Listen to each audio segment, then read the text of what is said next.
Here's a video for the 18-year-olds or young adults that want to get ahead financially but don't necessarily know where to start. I thought, what if I went back in time and saw myself at 18, what checklist would I give myself to get ahead? So I made a quick checklist to set yourself up for success with money and to get the most out of your early years. There are many mistakes that I made myself that I could have avoided had I been taught these lessons. If you can implement these strategies early in life, I guarantee that you will be ahead. First off, at 18, you need to assert your financial independence as an adult. Start by opening up your own bank account with no maintenance fees and without having your parents on it.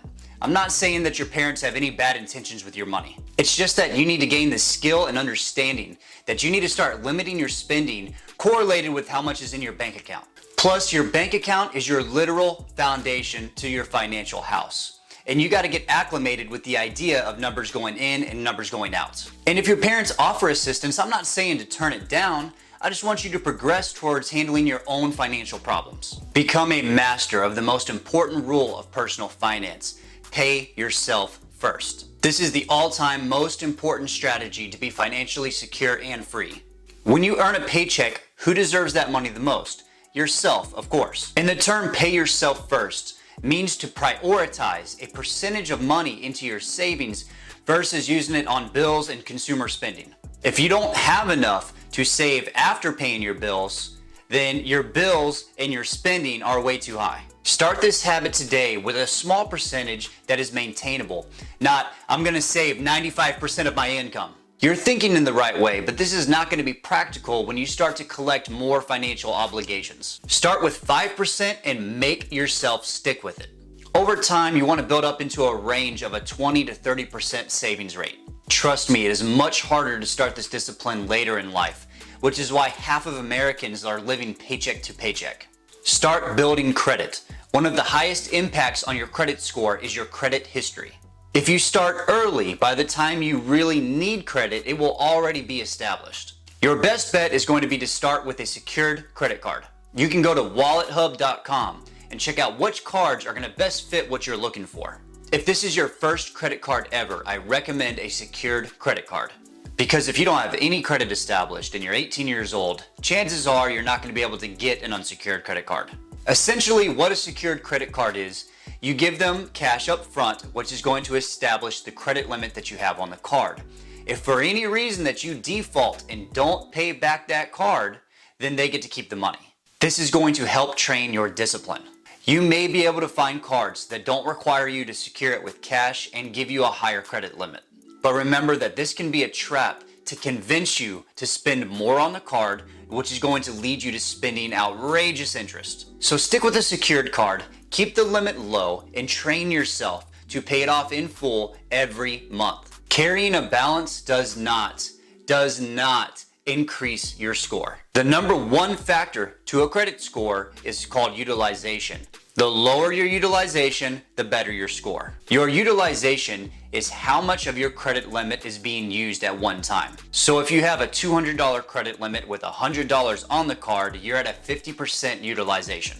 So make sure to get that card to zero every single month. And also stay away from annual fees right now.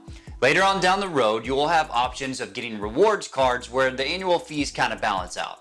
But the rewards cards really only reward savvy credit card investors who pay it off in full every single month and don't spend more on the card than they normally would have before the card. Having a credit limit does not give you extra money. Only spend what you were spending before. The entire purpose is to build a credit score, not to go shopping. Open a Roth IRA. At 18, time is on your side and it is the most valuable commodity that you have. The best investment option where time gives you better results is going to be a Roth IRA, which is a retirement account that gives you the ability to invest and not pay taxes on your earnings. Only under the stipulation that you have to wait till you're 59 to start taking any of the money out. It is called a retirement account. But the money that you save in taxes can give you a huge compounding effect to your eventual money and wealth. Let's say that you put in $43,000 into a Roth IRA at 18 and never put in another dollar. If it earned an annual 8%, at 59 years old, it would be worth a little over $1 million. This is just an example to show you the power of compound interest. Compound interest is when interest goes back into an investment to earn more interest next month.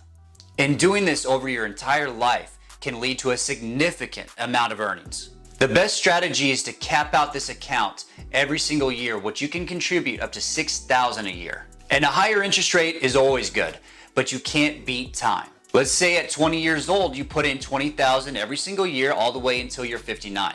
Earning 8% interest, it would be right under $1.5 million.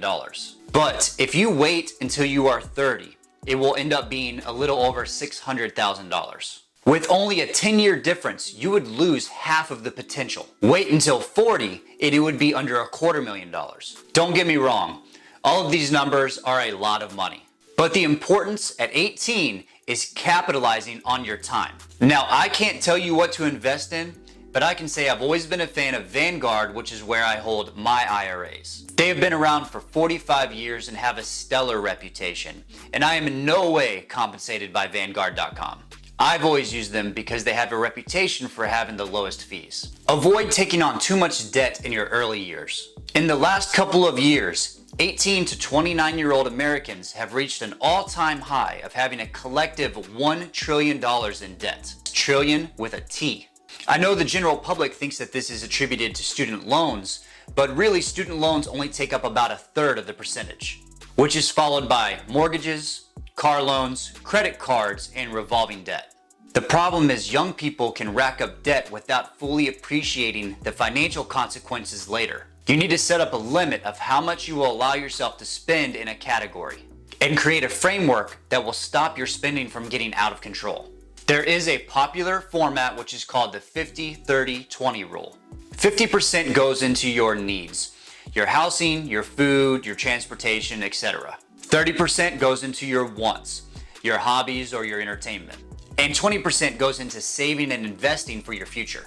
Depending on where you fall on the income scale, it can be tough to get all your needs into 50% of your income. So you can play with this a little bit to where you do 60% needs, 20% wants, and 20% savings. Or even 70% needs, 10% wants, 10% savings. The idea is just setting up a system in place that you will consistently follow and will highlight if you are taking on too much debt or too high of payments comparative to your income.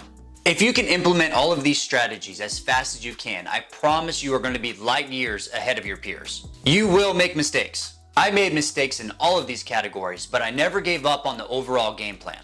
And when it comes to the basics of personal finance, this is it. If you maintain these rules, you will always be financially stable.